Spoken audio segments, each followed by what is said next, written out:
Hello મિત્રો, કેમ છો? આવ્યો કે તમે બધા મજામાં હશો. તો સ્વાગત કરું છું મારી ચેનલ આરડી વ્લોગ્સની અંદર. તો આજે તો આપણે એ જગ્યા ઉપર આવ્યા છીએ કે શરૂઆત નથી કરીએ. તમે કહો કે કેમ અહીંથી શરૂઆત કરીએ, તો તમે મારી પાછળ જોઈ શકો છો. આપણે આવ્યા છીએ અમારું ગામનું જે સ્મશાન આવેલું છે ત્યાં આવેલા છે. આજે છે મારા બેનની તિથિ જે કહેવાય વર્ષી, તે છે આજે 14મી એપ્રિલના દિવસે. આજે 10 વર્ષ પૂરા થયા છે અને 11મું વર્ષ આજથી ચાલુ થયું છે. તો આપણે છોકરા જમાડવાના હતા, તેમજ કીધું આપણે પહેલાં જઈએ શ્રીફળ વધેરી આવી અને પછી છોકરા જમાડવાનો કાર્યક્રમ છે તે પણ તમને બતાવીશ. અને આજે છે 14મી એપ્રિલ એટલે બાબા સાહેબ આંબેડકરની રેલી પણ છે, તે પણ અમારા શહેરમાં બહુ ભવ્ય રેલીનું આયોજન કરેલું છે, તે પણ તમને બતાવીશું. તો ચાલો અત્યારે જે આપણે આવ્યા છીએ શ્રીફળ વધેરવા, તો પેલા શ્રીફળ વધેરી લઈને હા એક ખાસ મિત્રો કે આજે આપણો જે મકાન છે એ મકાનનું આજે ઓપનિંગ કર્યું છે અને આજે આપણે ત્યાં રહેવાનું જવાનું છે, એટલે સામાન ફેરવવાનું પણ કામ ચાલુ છે. તો તે પણ તમને બતાવીશું અને વિડીયોમાં બન્યા રહેજો. જો વિડીયો સારો લાગે તો વિડીયોને લાઈક કરી દેજો. આપણી ચેનલ ઉપર પહેલી વાર આવતા હોય તો ચેનલને સબસ્ક્રાઈબ કરવાનું ભૂલતા નહીં. તો ચાલો અત્યારે જે શ્રીફળ લઈ આવ્યો છે, હું અને મારો ફ્રેન્ડ આવ્યો છે, બેનને શ્રીફળ વધેરી દઈ અને અહીંથી આપણે જઈએ, આપણે સામાન ફેરવવાનો છે. તો મકાનનો થોડોક સામાન ફેરવી લઈ અને બપોર પછી જે રેલીનો કાર્યક્રમ રાખેલો છે તે પણ તમને બતાવીશ. અને આપણે બપોર પછી જ છોકરા જમાડવાનો કાર્યક્રમ રાખેલો છે, બધું તમને બતાવીશું. તો ચાલો પહેલાં આપણે શ્રીફળ વધેરી લઈ અને ફરી અહીંથી રવાના થઈ આપણે ઘર તરફ. ફાઇનલી મિત્રો, જે આપણે શ્રીફળ વધેરાનું કામ અહીંયા થઈ ગયું છે એકદમ આપણે કમ્પ્લીટ પૂરું શ્રીફળ વધેરી લીધું છે આપણે બેનને. અને હવે અહીંથી આપણે જઈએ ચાલો ઘરે અને ઘરનો જે સામાન આપણો પડ્યો છે તે સામાનને બધું હારીને આપણા ઘરે જે આજે મુહૂર્ત છે તો મુહૂર્ત સાચવી લઈએ અને આપણું જે ઓપનિંગ છે તે ઓપનિંગ કરી દઈએ. તો તે પહેલાં જો આપણે બેનની જે સમાધિ છે તેના તમને દર્શન કરાવી દઈએ. શ્રીફળ વધેરી અગરબત્તી કરીને તો એકદમ થઈ ગયા કમ્પ્લીટ. હવે અહીંથી જો આપણે મેન હાઈવે જો જુનાગઢવાળો મેન હાઈવે છે અહીંયા જો. તો ચાલો હવે આપણે અહીંથી ઘર તરફ રવાના થઈએ, કેમ કે મોડું પણ ઘણું બધું થઈ ગયું, 11 થઈ ગયા અને હવે આપણે સામાન ફેરવવાનો પણ બહુ વાર લાગશે. તેમજ જે આપણે છોકરા જમાડવાનું એનું બધું પણ ભેગું કરવાનું છે. તો ચાલો આપણે બહુ હવે આમાં વાત નથી કરવી, સીધા હવે આપણે જઈએ ઘર તરફ રવાના થઈએ.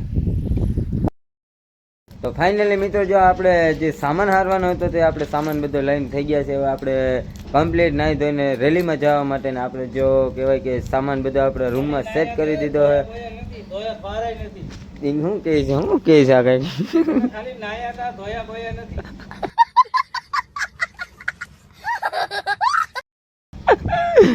ઈને પણ રેલીમાં આવું છે, એટલે જો ઈ નાહવા ગયા હે ને આપણે જો નાહી ધોઈને થઈ ગયા કમ્પ્લીટ ને હવે ચાલો રેલીમાં જઈએ. અને આપણું જે મકાન હતો તે સામાન આપણે બધું શિફ્ટ કરી દીધો છે. અને જો આપણે હું ને એક ફ્રેન્ડ છે ને એક બે હજી આવે છે, ગાડીઓ જો બધી થઈ ગઈ કમ્પ્લીટ રેલીમાં જવા માટે. રેલીમાંથી આવીને આપણે છોકરા જમાડવા જવાનું છે. તે પહેલાં આપણે જો રૂમ કરી નાખ્યો ખાલી, તે તમને બતાવી, પણ ત્યાં આપણે થોડુંક બેકારો છે એટલે અહીંથી તમને ચાલુ આપણે રૂમ છે ખાલી કરી દીધો તે બતાવીને પછી આપણે રેલીના જે દ્રશ્યો છે તે સીધા તમને બતાવીએ.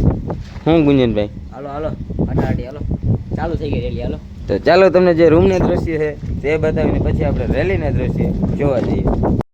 જો આપણે રૂમ થઈ ગયો છે ખાલી એકદમ, તો બધો સામાન આપણે હતો બધો જો કરી દીધો ખાલી, બધું જો થઈ ગયું હોય ખાલી આપણે.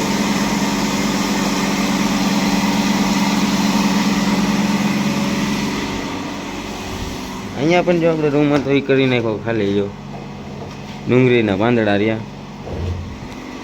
આ બધું સામાન આપણે લઈ ગયા છે આપણે નવા રૂમ ઉપર ને ત્યાં બધું આપણે શિફ્ટ કરી દીધું. તો ચાલો હવે આપણે સીધા રેલીમાં જઈએ અને રેલીના દ્રશ્યો જે છે તે તમને બતાવીશું.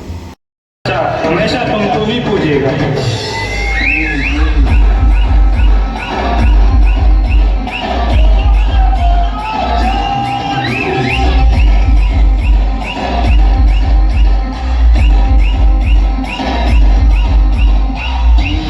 गाणं भीमाचं जपणार नाही, अत्याचाराच्या जोरानं तरी पोरही वाजवतील बाबासाहेबाची रिंगटोन.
ફાઇનલી મિત્રો જો આપણે રેલીમાંથી વ્યવા છે ને જો આપણે જે છોકરાનું જમણવાર હતું એ રેલીમાં બધા છોકરા હતા એટલે આપણે સાંજનું રાખેલું હતું. તો જો અત્યારે સાંજ પડી ગઈ એકદમ ને બધા જો છોકરાને બોલાવીને બાળકોને બધાને જો આપણા નવા ઘર જે હતું ત્યાં આપણે જમણવાર રાખ્યું હતું ને જો બધા બાળકોને વ્યવસ્થિત આપણે જમાડી દઈએ છીએ અને આપણું જો આ નવું